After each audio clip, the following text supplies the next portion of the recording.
আর আরজি করে বিক্ষোভকারীদের পাশে টলিউড। চিকিৎসক পড়ুয়াদের আন্দোলনে সামিল টলি তারকারা।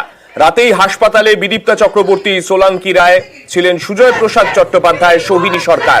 হাসপাতালের ধর্ণা মঞ্চে সঙ্গীত শিল্পী লগ্নজিতাও। পরে শ্যামবাজারে মিছিল টালিগঞ্জের কলাকুশলীদের। গতকাল প্রায় মধ্যরাতে এই মিছিল করেন টলি কলাকুশলীরা। প্রথমে আরজি কর মেডিকেল কলেজ হাসপাতাল, সেখানে যে অবস্থান মঞ্চ, সেই অবস্থান মঞ্চেও তারা যান। সেখানে গিয়ে কথা বলেন চিকিৎসকদের সঙ্গে।